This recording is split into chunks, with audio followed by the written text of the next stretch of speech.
Thousands of coal miners, here's the story, are rallying in Washington today over health care and pensions. The miners' union wants taxpayers to cover the funds for miners that have been laid off. About 83,000 coal miners have lost their jobs, and 400 coal mines have shut since President Obama took office in 2008.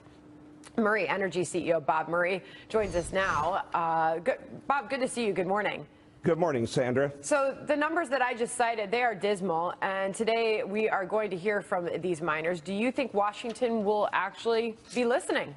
Well, I hope they do. They need to be listening to these coal miners, particularly the leadership of the United States Senate, our president, and of course the House. These coal miners have a very legitimate complaint. This problem was created by the federal government in 1946 when an agreement under President Truman between his Secretary of Interior, Mr. Krug, and the union gave a federal guarantee, Sandra, to these pensions for their lives. What has happened is in 1984, we had 2,800 coal companies paying into these funds. Today, there's only 17, and only 2 major ones. These people worked in the mines and fought the wars and fueled this country. And now at a time in their lives when they need this pension that they were guaranteed by our federal government, they're being denied it. And that is why the Miners Pension Act is now been sponsored in the Senate, bipartisan, to take this fund, which has $6.4 billion in liabilities and only $3.8 billion in assets, to shore it up. Americans need to help here. These miners were promised these benefits, and the government needs to step up. And I should point out that Mike Murphy, who's sitting on our panel this morning from Rosecliff Capital, you're the son of a miner.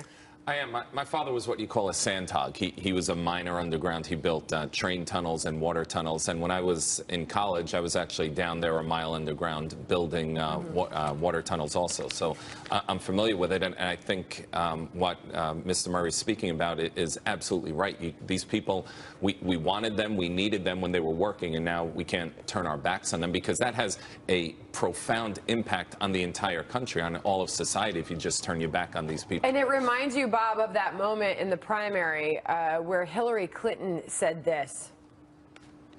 I'm the only candidate which has a policy about how to bring economic opportunity using clean, renewable energy as the key into coal country, because we're going to put a lot of coal miners and coal companies out of business.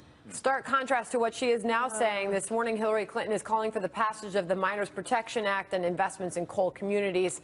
Bob, your reaction to that? It's tough to say that after hearing those words from several months ago.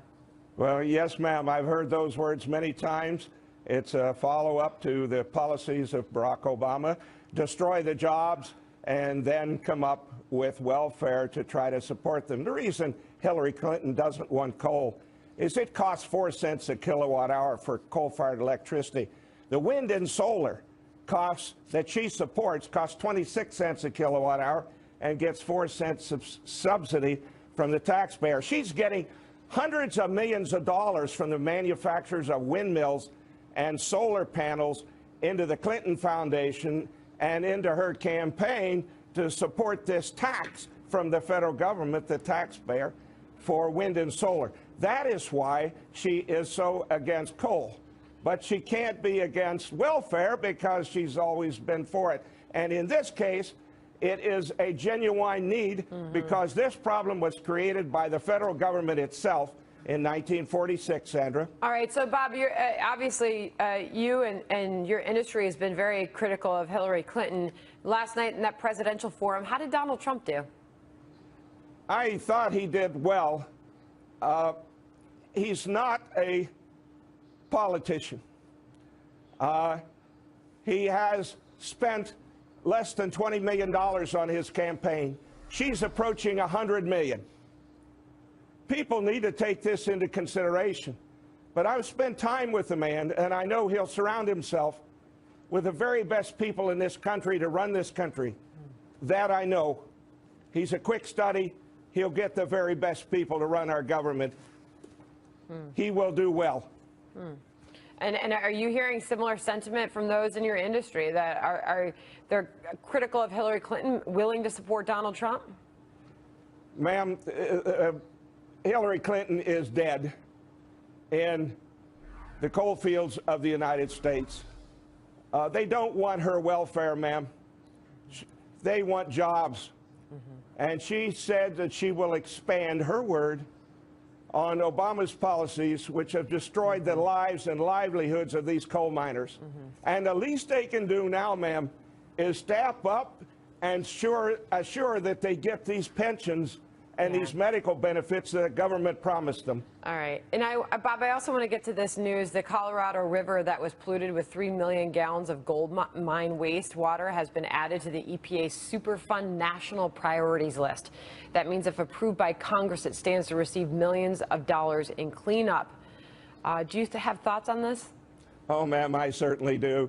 We live under the thumb of the U.S. EPA daily, and their regulations are extremely, extremely stringent and, frankly, illegal. And now the government itself has created this huge pollution problem in the West. It did it itself, our government, the U.S. EPA, and their lawyers and their public relations people, where they spend millions of dollars every year of taxpayer money, have been sweeping that one under the rug.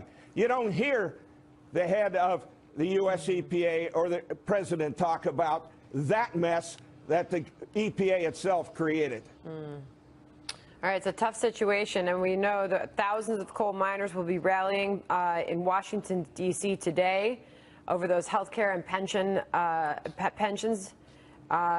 This is a big deal for your industry. It's a big moment for your industry and a big election, sir, for your industry. It really is, and Americans need to listen to these coal miners today at their rally, and particularly the United States Senate leadership. All right, Bob Murray, Murray Energy Company CEO, thank you for joining us this morning and sharing your thoughts on all of that. And by the way, when you talk about models fainting and, oh, they couldn't walk in the shoes, I think about the coal miners. That's why I said that about those models. Coal mining is one of the toughest jobs in the world. And they dedicated their lives to it, and the jobs have been taken away because of the Obama administration. And your father was one of them. He was. All right, good stuff. Thank you very much. And thanks to Bob Murray. Still to come, Colin Kaepernick standing behind his decision. This is a tough transition as well. Standing behind his decision to not stand for our national anthem, what he plans to do with the proceeds from the skyrocketing sales of his jerseys as a result of that. That's coming up. And more people putting their retirement plans on hold next. The staggering number of people who say they are going to work past retirement age.